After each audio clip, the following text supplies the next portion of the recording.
Christmas has a way of revealing the truth about families. The lights, the laughter, the carefully wrapped gifts, all of it is supposed to hide the cracks. But sometimes those cracks widen just enough for you to fall through. That Christmas, I was ignored. Not loudly, not cruelly, at least not on the surface. I was simply invisible. I arrived at my father's house just before sunset, the sky painted in soft pinks and blues, the air sharp with winter cold. The house glowed warmly from the inside, yellow light spilling through the windows. From outside, it looked perfect, like one of those holiday postcards where everyone smiles and nothing ever goes wrong. Inside, the smell of roasted turkey and cinnamon hit me immediately. My stepmother, Carol, was bustling around the kitchen, her pearl necklace perfectly centered, her smile practiced and thin. "You're late," she said, glancing at the clock instead of at me. "I came as soon as I could," I replied quietly, shrugging off my coat. My brother Mark sat in the living room with his wife and kids, laughing loudly at something on his phone. He didn't look up, not even a nod, not even a glance. "Hey, Mark," I said. "Nothing." I stood there awkwardly for a moment, then set my coat down and walked into the dining room. The table was beautiful, red tablecloth, polished silverware, name cards carefully placed at each seat. I searched for mine. There wasn't one. Carol noticed me standing there and sighed. "Oh, I didn't know where to put you. Just sit anywhere." Anywhere turned out to be the far end of the table, away from my father, away from the conversation, squeezed between a high chair and a stack of wrapped gifts. When my father finally entered the room, leaning heavily on his cane, his face lit up, for everyone except me. "Mark, kids, come give Grandpa a hug," he said warmly. I waited. He passed right by me. Dinner began without ceremony. Plates were filled, glasses clinked, conversations overlapped. I tried to join in, made a comment about the weather, asked my niece about school.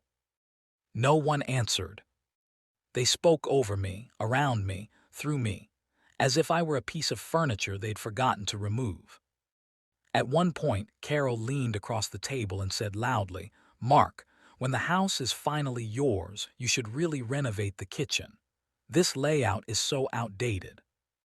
Mark laughed. "Oh, absolutely. I've already been thinking about it." I froze. The house is finally yours. I looked at my father, expecting him to correct her. He said nothing, just focused on cutting his turkey, hands trembling slightly. Something inside me cracked. That house wasn't just bricks and wood. It was my childhood, my mother's laughter in the kitchen, my father teaching me how to fix a leaky sink, Christmas mornings when things were simple. And now it was being discussed like an object already claimed, without so much as acknowledging my existence. I swallowed hard and kept eating. After dinner, gifts were opened. Everyone had stacks in front of them. I had none. "Oh," Carol said suddenly, pretending to remember, "I think we forgot to get you something." "It's okay," I said, my voice steady despite the knot in my chest. I didn't expect anything. And I meant it. I hadn't expected warmth, kindness, or even respect. I left early that night, offering polite goodbyes that went mostly unanswered.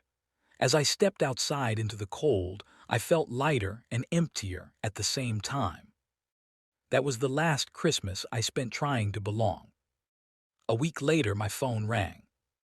It was my father's lawyer. "Your father has requested a private meeting with you," he said, "as soon as possible." I was surprised. My father and I hadn't spoken much in years, not since Carol entered the picture and slowly pushed me out of the family narrative. Still, I agreed. The meeting took place in my father's study, a room Carol rarely entered. Books lined the walls, old photographs sat dusty on shelves. It smelled like paper and time. My father sat behind his desk, looking older than I remembered, smaller. "Sit," he said, gesturing to the chair across from him. I sat. For a long moment he said nothing, Then he sighed deeply. "I saw everything at Christmas," he said. My heart skipped. "Saw what?" "The way they treated you," he continued. "The way they ignored you.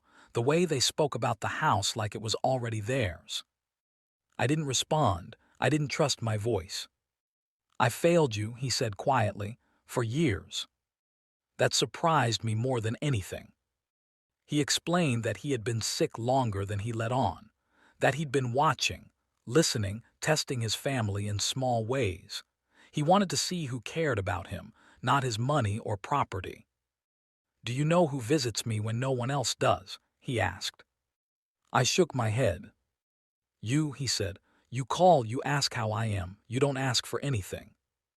I remembered the times I'd stopped by with groceries, fixed a broken light, sat quietly while he napped. I never thought they mattered. "They mattered," he said. He slid a folder across the desk. "I've changed my will." I stared at it, my hands shaking.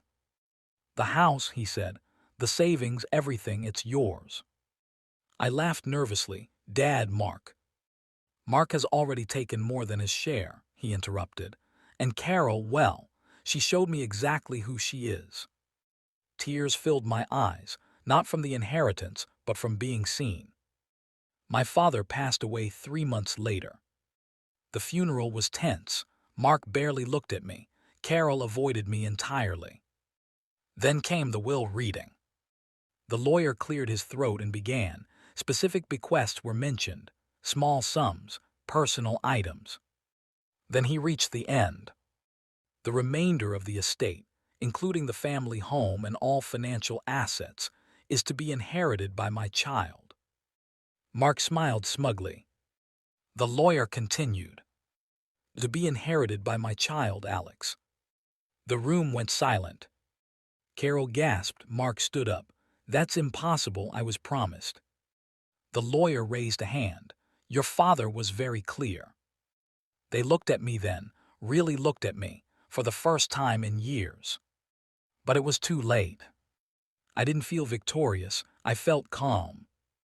That Christmas dinner, the one where I was ignored, had been the moment everything changed. Not because they dismissed me, but because my father finally saw the truth. And sometimes, being invisible to the wrong people makes you unforgettable to the right one.